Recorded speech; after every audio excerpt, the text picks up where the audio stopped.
अस्सलाम वालेकुम my YouTube family. उम्मीद करती हूँ कि आप लोग सब ठीक ठाक होंगे और सेहत की बेहतरीन हालत में होंगे। और मेरी अल्लाह रब्बुल इज़्ज़त से दुआ है कि अल्लाह ताला आपको अपने हिफ्ज़ व अमान में रखें और आपकी तमाम दुख परेशानियाँ और तकलीफ़ों को अपने शान करीम से दूर फरमाए। तो चलिए फिर चलते हैं अपनी आज की रेसिपी की तरफ, जो कि है बहुत ही मज़े के दाल के भल्ले बना जी। तो भल्ले बनाने के लिए मैंने सबसे पहले तकरीबन 1 कप मूंग की दाल ली थी और मूंग की दाल को मैंने अच्छे तरीके से ओवरनाइट सोक कर लिया था, इसको वॉश कर लिया था। अब मैं इसको चॉपर में इसको शामिल कर दूंगी। 1 कप मैंने माश की दाल का लिया था और माश की दाल को भी मैंने अच्छे तरीके से धोकर ओवरनाइट इसको सोक कर लिया था। ये भी मैं डाल दूंगी। 2 टेबल स्पून भरकर मैंने अदरक लहसुन का लिया है, जिसको मैंने रफली जो है वो कुंडी में पीस लिया है। 2 से 3 हरी मिर्चें ली हैं, जिसको मैंने रफली चॉप कर लिया, वो भी शामिल कर। 1 टीस्पून नमक का शामिल कर रही हूँ।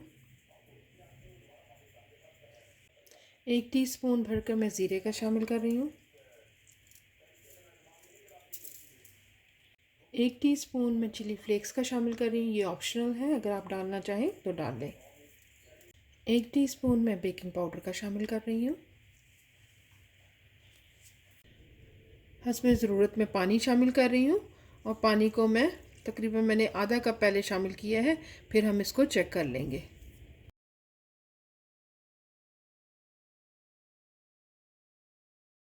थोड़ा सा मज़ीद पानी मैं ऐड करूँगी जी। तो चॉपर में जब मैंने प्यूरी बनाना शुरू की भलों की, तो उससे ये हुआ कि उसमें अच्छे तरीके से ये ब्लेंड नहीं हो रहा था। तो फिर मैंने मिक्सी का जग यूज़ किया, जिसमें बहुत अच्छे तरीके से हमारे भलों का जो मिक्सचर है वो अच्छे तरीके से आप देख सकते हैं कि तैयार हो गया है। अब हम इसकी फ्राइंग की तरफ चलते हैं का है। तो अब हम 1 चम्मच की मदद से इसमें एक एक करके भलों को शामिल करते जाएंगे। आपने एक एक करके इसको आराम आराम से इसको शामिल करना है। इसी तरह हम अपने तमाम भल्ले जो है वो शामिल कर लेंगे जी। तो आप देख सकते हैं कि भल्ले हमारे फ्राई हो रहे हैं। जैसे ही ये एक साइड से फ्राई होते हैं तो मैं फिर इनको टर्न करती है। देखिएगा कितना खूबसूरत कलर हमारे भल्लों का अल्हम्दुलिल्लाह तैयार हो रहा है। अब इन सारे भल्लों को जो हमारे एक साइड से कुक हो चुके हैं उनको हम टर्न कर लेंगे एक एक करके। तमाम भल्लों को मैंने टर्न कर दिए हैं। अब एक साइड से जब कुक हो जाएंगे तो फिर हम इनको निकाल लेंगे। इनको हमने हल्की आंच पे कुक करना है।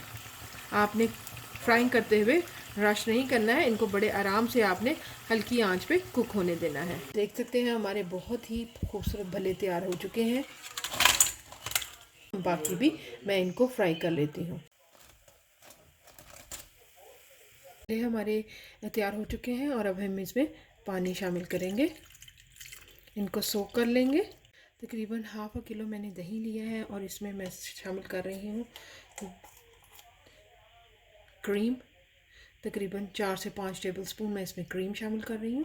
इसमें दूध शामिल कर रही हूँ तकरीबन 1/4 कप और इसको मिक्स कर लेंगे जी। दूध शामिल करने के बाद इसमें तकरीबन ½ टेबल स्पून जो है वो मैं चीनी का शामिल कर रही हूँ। अब इसको अच्छे तरीके से विस्क की मदद से मिक्स कर लेंगे। भल्लों को मैंने निचोड़ लिया है।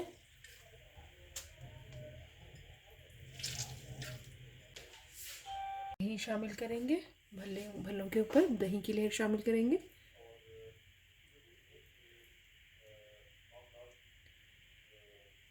अरे भल्ले अच्छे तरीके से दही में कवर हो जाने चाहिए। मसाला शामिल करेंगे,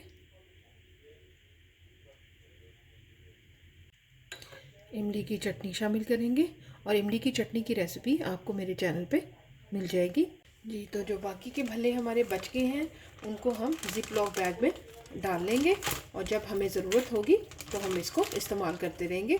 और ये आप 1 से 2 महीने तक आराम से इनको महफूज कर सकते हैं। और अगर आपके पास जिप लॉक बैग नहीं है तो आप किसी कंटेनर में भी इनको फ्रीज़ कर सकते हैं।